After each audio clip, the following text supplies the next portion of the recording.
If you're good at running, you will crush any HYROX event. I'm sure you've heard that before. But if that statement is true, that would mean that whatever people do inside the gym to get better at HYROX doesn't really matter that much. You just go outside to run 4 times per week, you do a little bit of strength, and you're good to go. Well, I don't know the answer to that question, so that's why we decided to test this.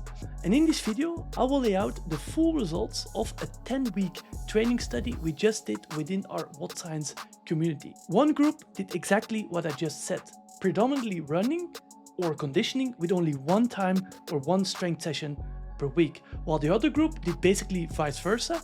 They had 4 times per week within the gym, strength, conditioning, power development, with only one erg session, not running, erg session per week. And we want to know which group improved the most in HYROX and which aspect of HYROX improved the most. All right, super excited to explain you everything here. Let's jump straight into it.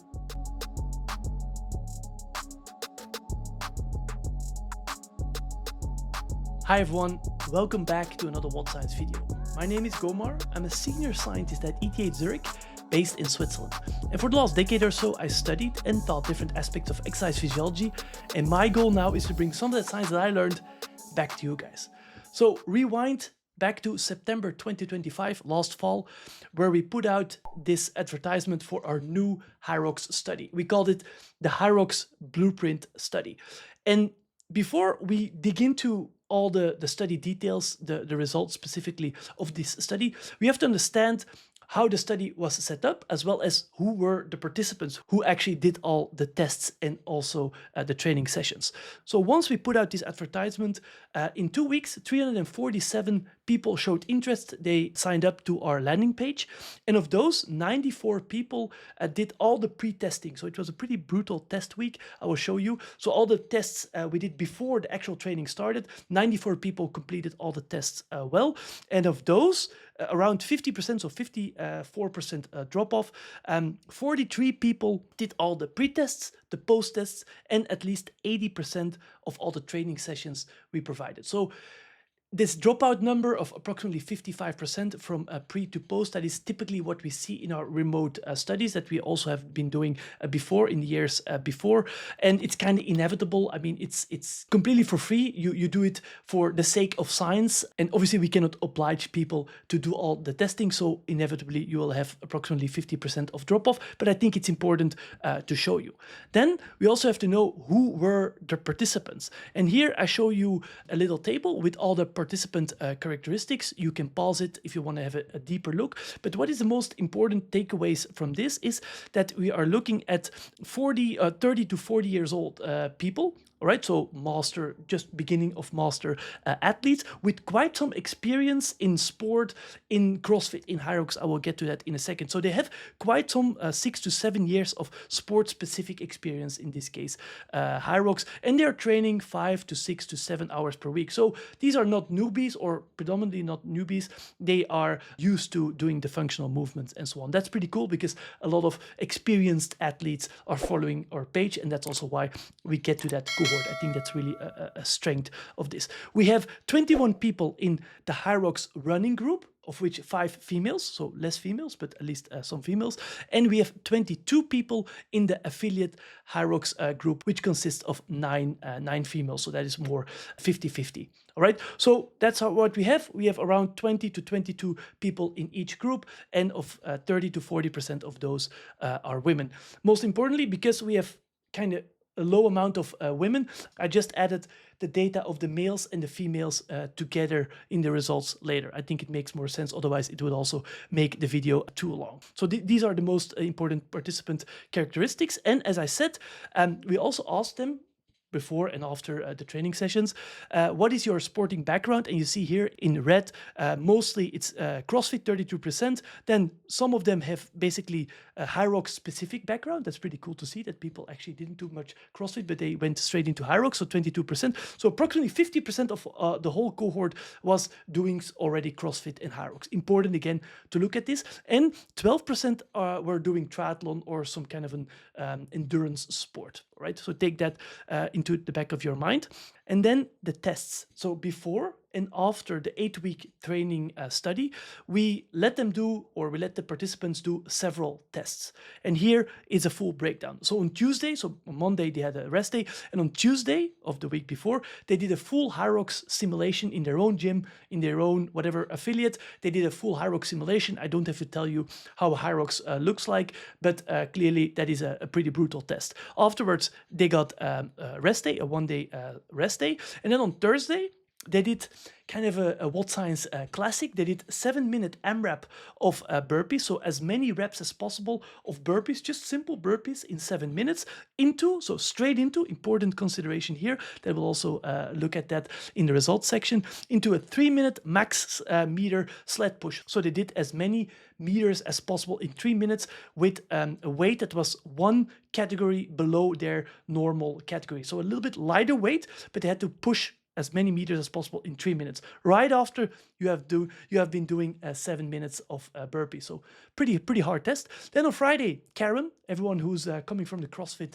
space knows that test, 150 wall balls for time with 9 kilograms or 6 kilogram ball. Then on Saturday, they had a well-deserved rest day.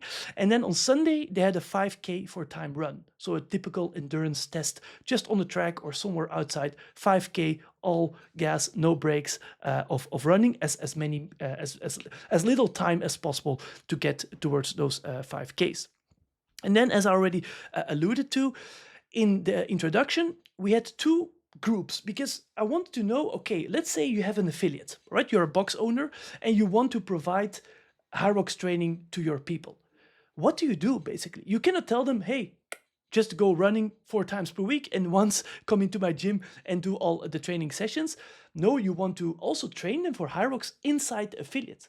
Or if you look at it from another side, you don't want to join an affiliate and you just want to train on your own. What is the best way to actually train for HYROX? So that's why we made 2 groups. The first group, you can see it on the left, we call them HYROX running. 3 to 4 times per week, they did running. I will get to that, how they structured their running, but they did running. And once here in light green, they did strength. Inside the gym, strength as well as power development. They did some plyometrics and so on. And then group B did vice versa. They had 1 conditioning session, not running, conditioning session on the ERG, usually a zone 1, zone 2 conditioning. And then 4 times per week, they did all kinds of strength exercises, HYROX specific workouts, and so on and so forth, right? To improve their strength endurance and their muscular endurance. Important, the total TRIMP, right, the total training load, we call that, was exactly the same between 2 groups, because every time you do a training study and there is differences in training volume as well as training load, then you cannot really compare the different interventions. So how did we do it? For each session, we applied an estimated RPE, so how hard the session should feel to the athlete, 1 out of 10, 2 out of 10 for easy running, walking, or 10 out of 10 when it's like a sprint interval session, and anything in between as well. So a scale from 1 to 10.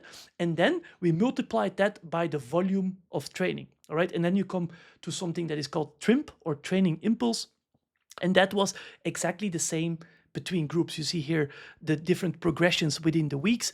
This is kind of an average. You can never exactly apply the same load between groups. We try to do it technically with giving them the same TRIMP, but if you look at practically, I mean, if I do a HYROX session, I have a certain amount of TRIMP, 40-minute HYROX session, I can go back the next day and be perfectly fine.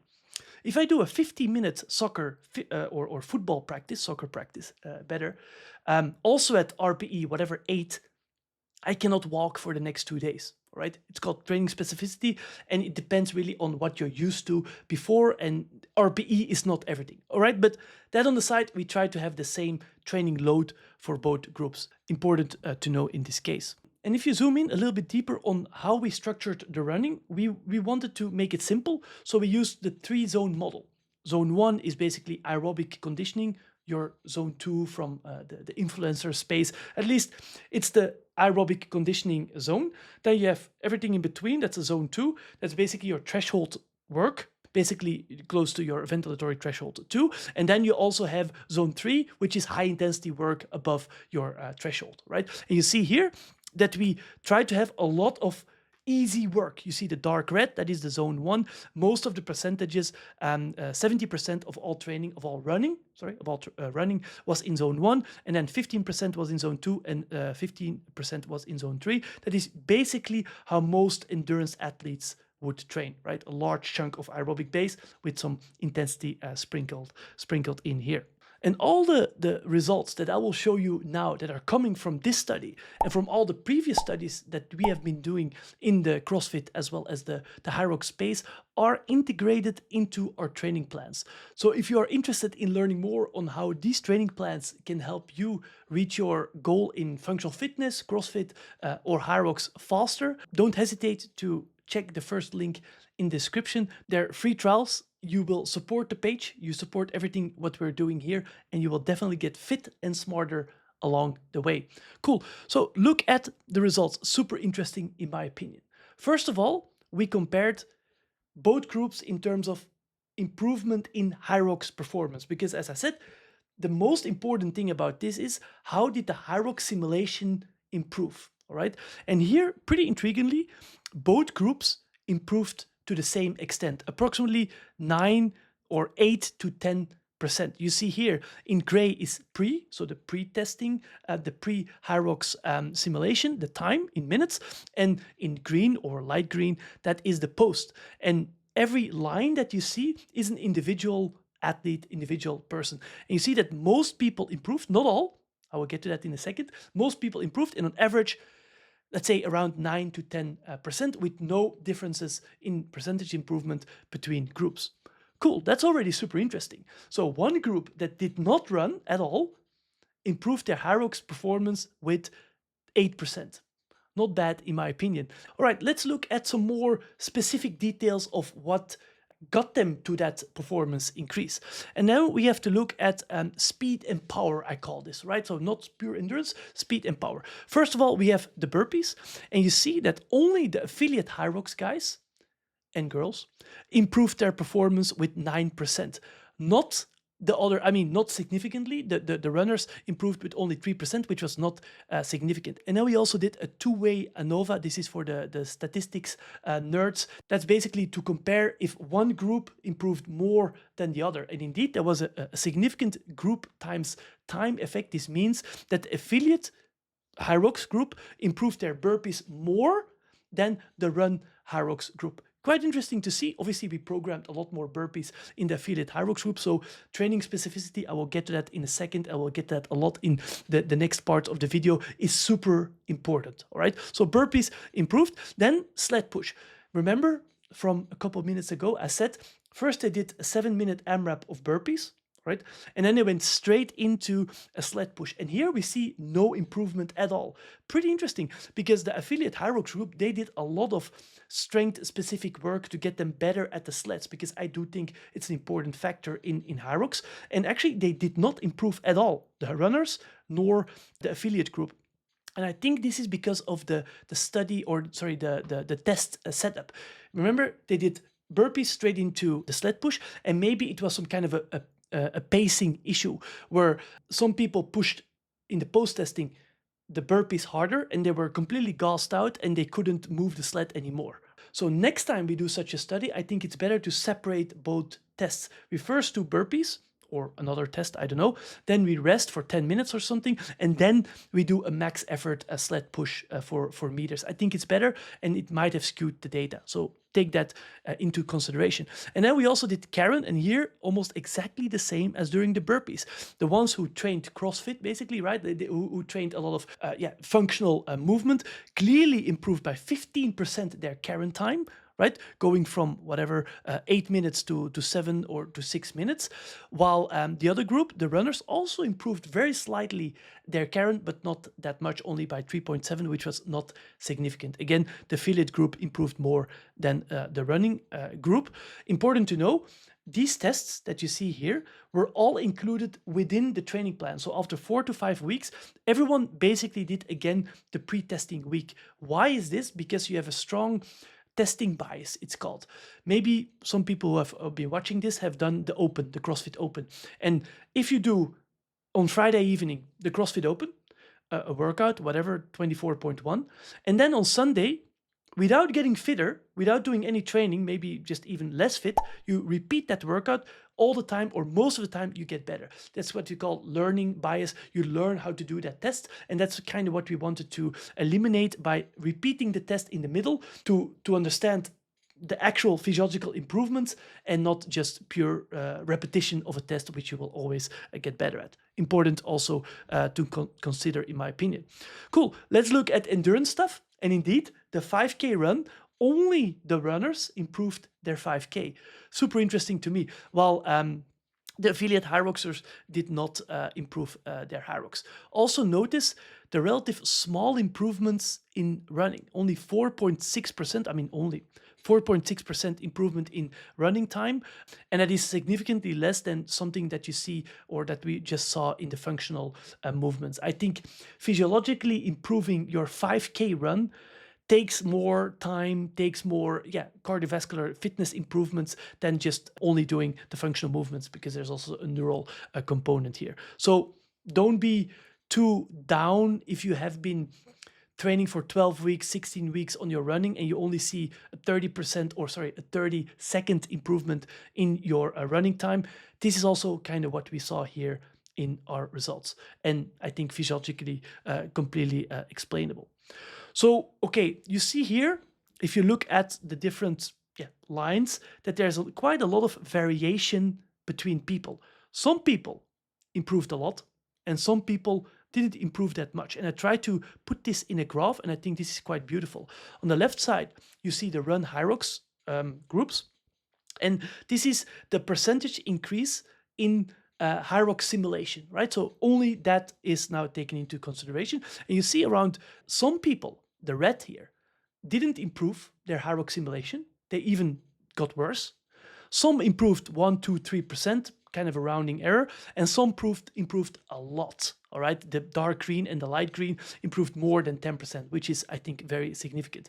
On average, we have just seen they improved both, but some people just don't really respond too well to the training we gave them. Maybe it was too little, maybe it was too hard, maybe they just had a bad day in the post-testing, maybe something happened in their family, or I don't know, some psychological issue.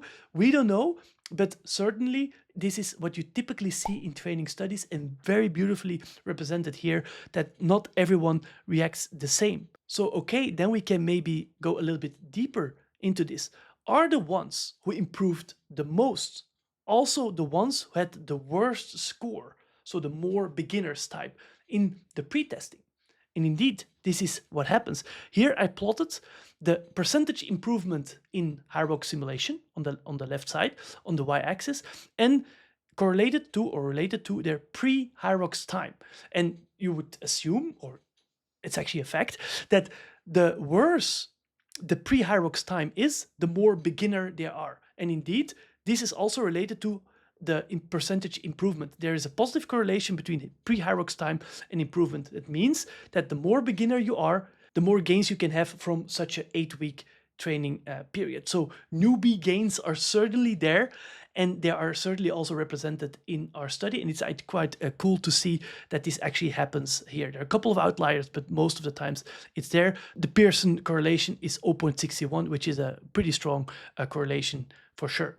We're also looking to publish this data in a scientific journal, and there we will go a little bit even more deeper into the data to see which variables, specific variables, are mostly explaining the improvement or the non-improvement in HYROX time. Is it mostly the wall balls? Is it mostly the running? Is it mostly the other test we have done? I haven't looked at that data yet, but that's something we will do together with my team to publish this into, as I said, a scientific journal, because I think it's quite interesting and useful for the whole community. So as a summary, I think you can appreciate that many roads lead to Rome. What do I mean with that?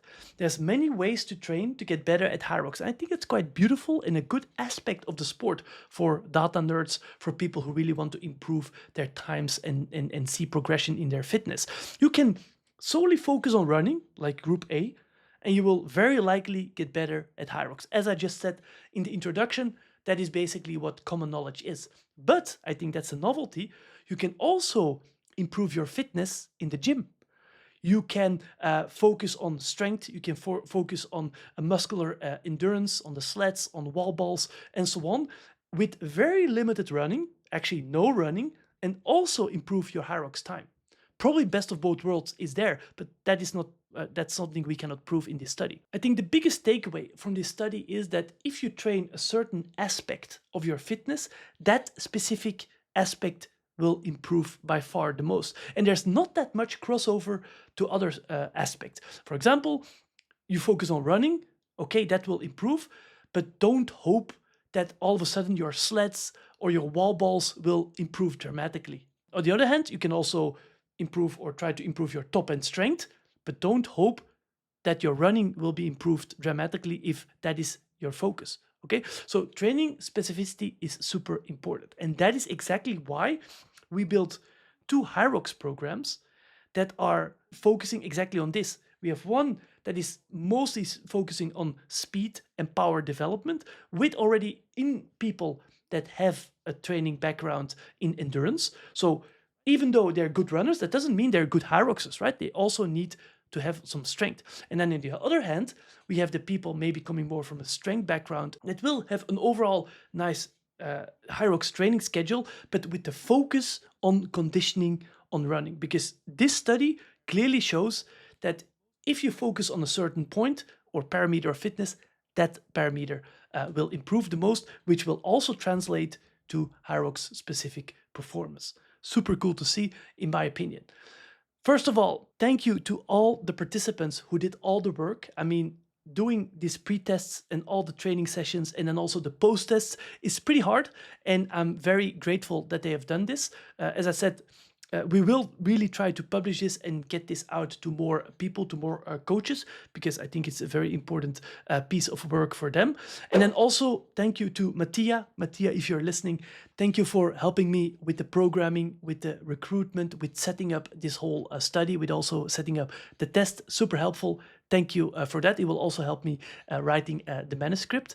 For full transparency, if you want to have a deeper look into the exact training we did, like which kind of sessions we did for each group, you can download a full week for the HYROX runners as well as a HYROX affiliate just for free that you can then see in our Strivey app. If you're interested in getting fitter in an evidence-based way, just scan the QR code that is popping up right now. I'm sure that our training plans will help you crush your next HYROX workout. Thank you for listening. If you found some value in this video, don't forget to share with your friends and also like and subscribe to the page. It really helps out the algorithm to push this knowledge to more people who might be interested in this. If you want to learn more about the science on fitness, health, and also nutrition sometimes, click the video that is popping up right now. Thank you for listening and see you in the next one. Ciao.